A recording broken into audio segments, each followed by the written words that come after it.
Senado aprovou recentemente o projeto de lei 896 de 2023, que equipara a misoginia ao racismo, previsto na Lei 7716 de 89. É indiscutível e inegociável que todas as mulheres merecem proteção jurídica. Não se discute isso.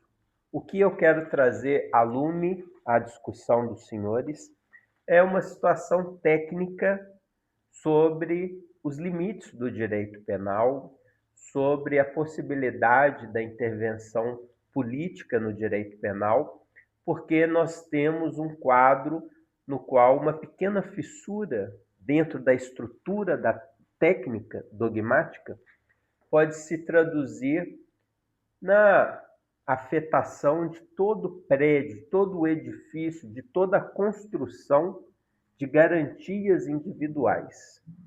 Então, a discussão hoje é o projeto de lei da misoginia. Esse aqui é o Conexão Criminal. Eu me chamo Arley Belo, sou advogado criminalista. Sejam todos muito bem-vindos. O grande temor que nós temos como advogados, como estudiosos do direito penal, é a arbitrariedade. Esse projeto de lei 896, ele inclui a palavra misoginia dentro da lei 7716, que é o racismo. É um projeto anêmico. Basicamente é isso que ele faz. Teve grande repercussão, entretanto, substitutivos. Esses sim, bastante preocupantes.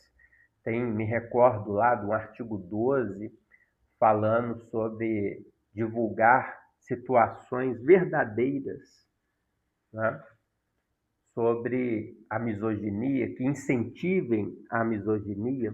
Então, são tipos penais abertos muito latos. E na justificação desse projeto 896, a gente vai pesquisar o que é a misoginia.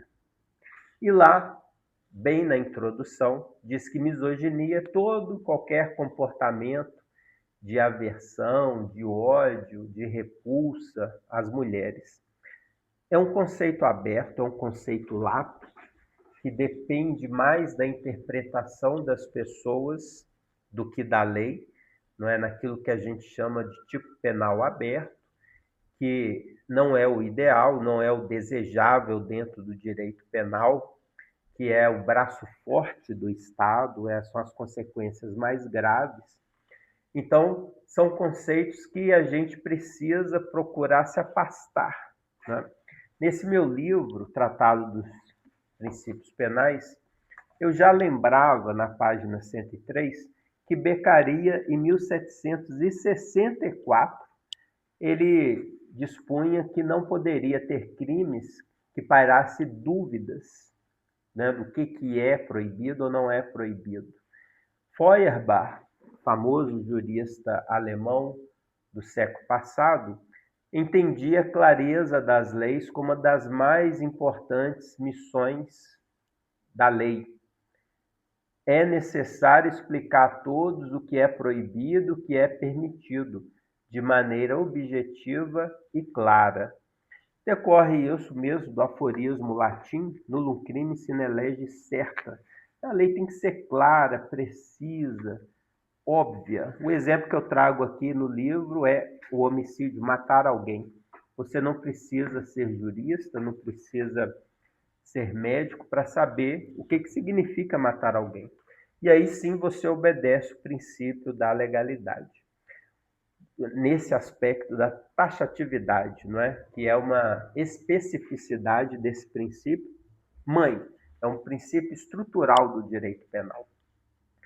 E quando você inclui essa palavra misoginia, que significa, segundo a justificativa do texto, sentimento de ódio, repulso ou aversão, você se traduz aí numa possibilidade da lei ser usada como perseguição política, como perseguição pessoal a qualquer um. Porque o que é aversão à mulher? O que é ódio à mulher? O que é repulsa à mulher? Esse conceito ele é muito amplo e isso para o direito penal não casa bem. Você pode até ter um conceito desse no direito administrativo, no direito civil, mas aqui no direito penal não comporta, porque pode ser desvirtuado esse tipo de quadro, esse tipo de situação, quando você descortina um sentimento, mas não descortina ali o ato. Então, o direito penal ele pode ser um instrumento para o arbítrio se continuar a legislação do jeito que está, né? Do jeito desse projeto como ele passou, você sem definir atos e definindo misoginia na justificação como aversão à mulher, você permite praticamente qualquer comportamento que um patrão ou um professor ou mesmo na justiça, um juiz ou juíza, né? Porque pode ser homem ou mulher, qualquer relação dentro da sociedade, você pode interpretar aquilo como aversão. Você defender, olha, eu acho que no corpo de bombeiros, a pessoa para fazer um resgate dentro de um rio caudaloso precisa ser homem e não mulher. É melhor que seja homem e não que seja mulher. Você pode enquadrar em aversão a mulher, né? O sentimento de aversão à mulher. É uma opinião, é um contexto que você tem, mas dependendo de quem interpreta, do jeito que está, pode gerar arbitrariedade. Então, como jurista, o primeiro ponto que eu coloco é exatamente esse abismo, né? Entre a justificação, que é legítima, é correta, e o que está escrito, o texto. Você fala de sentimentos na justificação, e o texto é um conceito amplo que cabe qualquer coisa. E aí pode gerar insegurança, arbitrariedade e perseguição política. O substitutivo que nós nos referimos, ele não foi aprovado, né? São vários artigos, inclusive o citado artigo 12, que pune a pessoa divulgar informações verdadeiras que sejam consideradas misóginas, né? Ou seja, me lembrou muito o conceito de crime-ideia previsto em George Orwell, em 1984, no qual ali o Estado, né, na figura do Big Brother, persegue as pessoas, tem um tipo de heresia emocional, de limite contra os sentimentos, mesmo que seja um sentimento de afeto a terceiros, mas não se aceita isso e passa indiscriminadamente a perseguir, ali no caso, Watson. Então a gente tem aí uma tutela de direitos, não é? Muito subjetivo, sem limites, abstrato. Não foi aprovado esse substitutivo, mas é um indicativo concreto do caminho que nós estamos indo, não é? É um alarme, porque o caminho desenhado é, primeiro, passar a misoginia como um conceito amplo, nesse projeto 896, e, posteriormente, a regulamentação. Se vem uma regulamentação como essa, como esse substitutivo, que nós tivemos aí na discussão na sociedade, as pessoas confundindo muito, não é? Mas esse substitutivo, ele não foi aprovado, mas ele é um indicativo concreto para onde nós estamos indo. E a base dele é a ofensa percebida pela pessoa ofendida, né? Essa pessoa ofendida é que vai dizer se ela se sentiu vítima de misoginia ou não. E aí a gente abre um campo para perseguição política, para arbitrariedade, para falta de limite do direito penal. Eu sou especialista também em psiquiatria e me chamou bastante atenção essa vertente de querer regulamentar os afetos, né? O substitutivo tem como fundamentação esses sentimentos, né, de aversão, de ódio, tudo está no campo do sentimento.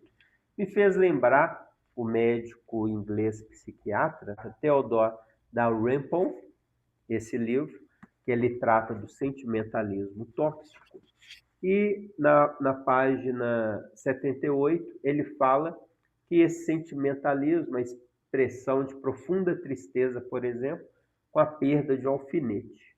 Você fica semanas, meses lamentando aquele alfinete. Então as pessoas vão achar aquilo bizarro, embaraçoso, incômodo, né? Ou que a pessoa estaria de brincadeira, ou que teria um caráter deformado, ou teria uma doença psiquiátrica, e ele vai aqui debatendo esse tema que é bem típico da nossa sociedade. E é claro que o direito penal ele não pode legislar sobre sentimentos, não que seja desimportante. É muito importante o sentimento da pessoa, é essencial o que, que a pessoa sente, como ela se sente, isso é muito importante. Mas você precisa observar que o direito penal ele, teoricamente, ele é a última ratio, né, a última razão para você utilizá-lo. Eu costumo dizer que ele é um canhão, né, e você, onde ele chega, é sempre um desastre muito grande, as consequências. E aí você tem o direito penal sendo utilizado aqui nesse projeto de lei como prima ratio, como a primeira razão, né? Antes de se buscar as políticas públicas, porque você tem mecanismos dentro da sociedade extrajurídicos e jurídicos. Você tem a escola, você tem a igreja, você tem os centros de convivência, as praças, o esporte, que isso pode ser introduzido a esses elementos culturais de educação. Depois você passa ao direito, né, o mundo jurídico, onde você tem o direito administrativo, o direito civil e o último é o direito penal. Aqui, no caso, começa pelo direito penal. A política aqui é a criminalização pelo direito penal. Vocês vejam que no ano passado nós tivemos 1.568 vítimas em 2025. Numa ascendência nos últimos anos, a violência contra a mulher, os números mostram uma ascendência. E a legislação, ela também foi numa ascendência de maior gravidade. Então, esse aumento de leis penais, a criminalização, não diminui o número de crimes. Há uma falsa percepção, não é? Se vende a política vende essa ideia de que fazer uma lei penal é resolver o problema social. Mas no fato é que é um baixo custo. Não é? Você fazer uma lei dessa é muito mais barato do que você enfrentar o problema real, que é a educação, que é a prevenção real, porque isso leva muito tempo. Então, dentro do aspecto da psiquiatria, a gente sabe que punir o sentimento não vai resolver nenhum tipo de violência física. Você teria que ter mecanismos anteriores, mais inteligentes, para se buscar equacionar esse problema e não simplesmente chegar com uma primeira coisa, o direito penal, né? Como um mecanismo de política pública. Então, aqui fica essa crítica também sobre esse projeto de lei. Uma outra questão também muito importante, essencial e basilar é você incluir esse conceito de misoginia, a proteção às mulheres, de uma maneira ampla, dentro do aspecto da lei do racismo, a 7716, que tem um histórico de luta, de dor, tem o seu caminho justificável politicamente pela gravidade daquilo que ao longo dos séculos aconteceu e o marco histórico dessa conquista que, de certa maneira, ela fica diluída quando você coloca, o Supremo colocou as questões da transfobia, que é muito importante, é essencial, merece o resguardo jurídico, mas colocou a transfobia dentro do lei do racismo. Agora as mulheres dentro da lei do racismo. Você dilui e diversifica algo que era um marco histórico, que é um sentido de base jurídica importante, distinta, não é? Tal qual merece a luta do movimento do povo negro. E a gente tem a inclusão desses outros elementos, né, dessas minorias, entre aspas, que nós entendemos como um enfraquecimento desse marco legal robusto que é a lei do racismo. O Instituto dos Advogados Brasileiros concorda, não é, com esse pensamento. O Instituto fez um parecer que foi enviado ao Senado contra esse projeto de lei, e um dos fundamentos é exatamente você pegar essa especificidade histórica, não é, o próprio conceito de racismo. Então, é claro que me parece que a proteção das mulheres mereceria um próprio marco legal e não ser colocada na lei de racismo. E eu concordo com o que o Instituto dos Advogados, em seu parecer, colocou dentro desse sentido. Chegamos, assim, à conclusão desse rápido estudo, desse debate que está aí na ordem do dia, e eu concluo com a lição do grande advogado Evandro Lins e Silva. Advogar é impedir o massacre do indivíduo pelo Estado. Aqui o que nós buscamos esclarecer é que esse projeto de lei, como está sendo construído, ele corre um risco de massacrar as pessoas ideologicamente, politicamente, uma perseguição através do poder judiciário, através do direito penal, e não vai resolver o problema, como não tem sido resolvido os problemas com o incremento da violência contra as mulheres, mesmo com uma legislação bastante rigorosa. Então, o direito penal, ele não serve. Você poderia até utilizar o direito penal numa segunda etapa, num segundo momento, depois de você fazer um trabalho social, de educação, depois de você entrando no aspecto jurídico, lançar a mão do direito administrativo, lançar a mão do direito civil, mas você lançar a mão a princípio, né, o direito penal, você vai efetivamente sacrificar a legalidade, sacrificar as garantias individuais, em nome de uma alta emoção coletiva, não é? E aí o direito penal ele não serve para isso, principalmente em momentos de comoção, você criar crimes, aumentar penas e pensar que a partir disso você vai resolver problemas sociais. Esse daqui foi a nossa discussão do projeto de lei sobre misoginia, espero ter contribuído. Deixe a sua opinião, se você concorda, não concorda, se eu falei alguma coisa que você achou muito certo ou muito errado. E até a próxima oportunidade com novas discussões. Um abraço.